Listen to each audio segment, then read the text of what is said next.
Bismillahirrahmanirrahim.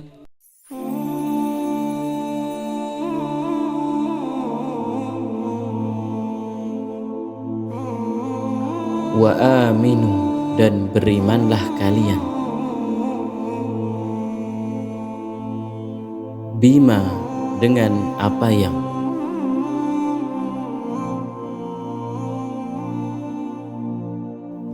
anzaltu, telah aku turunkan,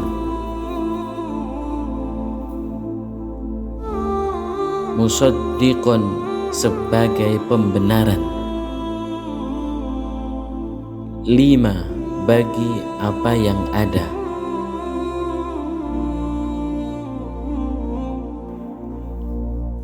ma'akum, pada kalian, wala, dan janganlah,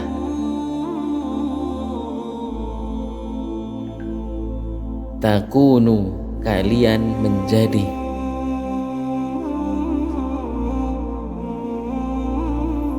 awwala, orang yang pertama,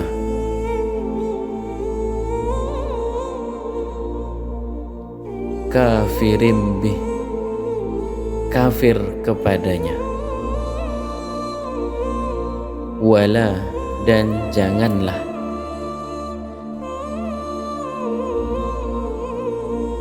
tashtaru, kalian menukarkan,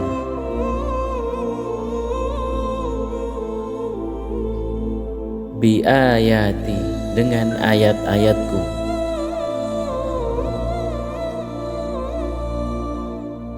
thamanan, harga, qalilan, yang sedikit, wa iyaya, dan hanya kepadaku,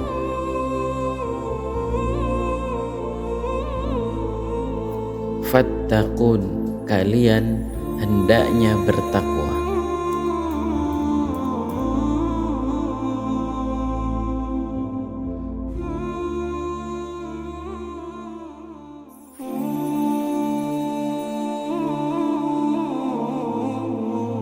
Bismillahirrahmanirrahim. Setelah Allah Subhanahu wa ta'ala mengingatkan Bani Israel tentang nikmat yang telah mereka terima agar mereka masuk ke dalam agama Islam, dan Allah Subhanahu wa ta'ala mengingatkan mereka tentang perjanjian di dalam kitab suci mereka. Lalu kemudian Allah Subhanahu wa ta'ala menyebutkan salah satu isi dari perjanjian mereka di dalam kitab Taurat, yaitu untuk beriman kepada Al-Quran yang diturunkan kepada Rasul terakhir Nabi Muhammad sallallahu alaihi wasallam. Allah Subhanahu wa ta'ala menurunkan kitab Al-Quran untuk membenarkan dan menyempurnakan kitab Taurat dan kitab-kitab para nabi terdahulu. Dan Allah Subhanahu wa ta'ala mengingatkan mereka agar tidak menjadi orang yang pertama mengingkari Al-Quran. Karena di dalam kitab Taurat disebutkan ciri-ciri Nabi Muhammad sallallahu alaihi wasallam. Maka janganlah kalian, wahai kaum ahli kitab, wahai Bani Israel, menjadi orang yang pertama mengingkari Al-Quran. Karena semestinya kalian menjadi orang yang paling patut untuk beriman kepada Al-Quran, sebab telah ada bukti kebenarannya di dalam kitab Taurat. Janganlah kalian menjual ayat-ayat Allah dengan imbalan kenikmatan dan kepentingan dunia. Dan Allah Subhanahu wa ta'ala menyebutkan kenikmatan dunia itu sebagai thamanan qalila, harga yang terlalu murah. Maka itulah perdagangan yang merugikan, tidak mendatangkan keuntungan sedikit pun. Dan di akhir ayat Allah Subhanahu wa ta'ala menyeru mereka untuk bertakwa.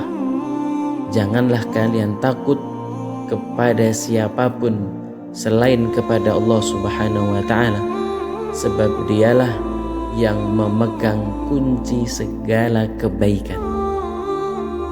Maka pelajaran dari ayat ini: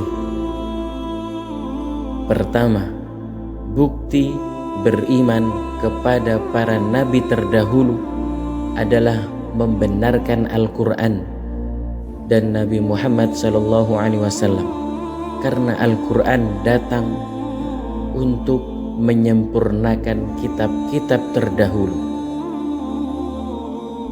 Kemudian pelajaran yang kedua dari ayat ini, Allah Subhanahu wa ta'ala menyebutkan Bani Israel sebagai orang yang pertama kafir, sedangkan yang pertama kali kafir terhadap Al-Quran adalah orang-orang kafir dari kalangan masyarakat Quraisy.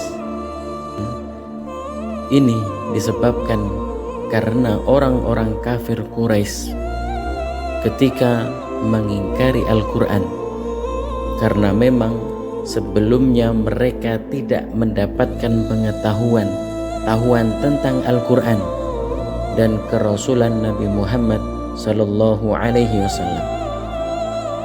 Sedangkan Bani Israel, mereka adalah kaum yang sudah mendapatkan pengetahuan sebelumnya di dalam kitab Taurat tentang Al-Quran dan Nabi terakhir Nabi Muhammad sallallahu alaihi wasallam.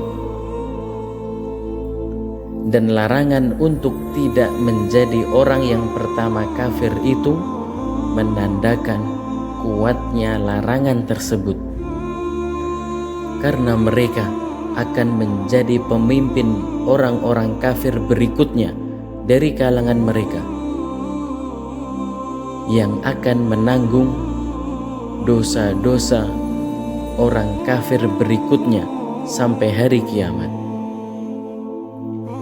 Maka jangan seperti Bani Israel yang mengetahui tentang kebenaran akan tetapi tidak mau melaksanakannya, mengetahui akan yang halal tapi tidak mengambilnya, mengetahui akan yang haram tapi tidak meninggalkannya.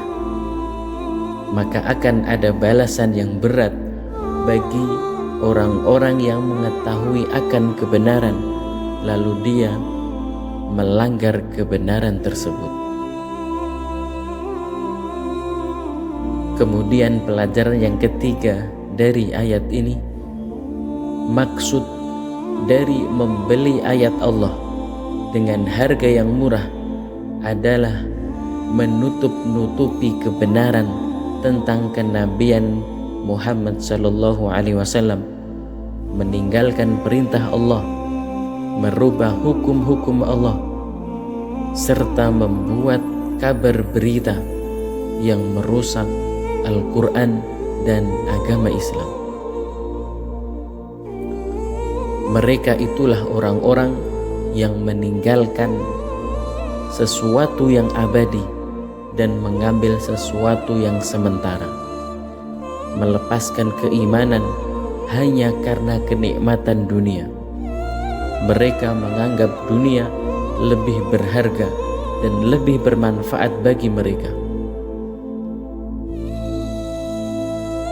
Maka ayat ini menunjukkan begitu berharganya ayat-ayat Allah yang tidak sebanding dengan perkara dunia yang kecil dan remeh.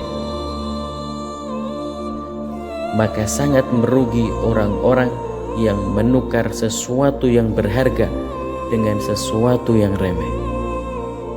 Semoga kita termasuk hamba-hamba Allah yang bertakwa, yang takut kepada Allah Subhanahu wa ta'ala.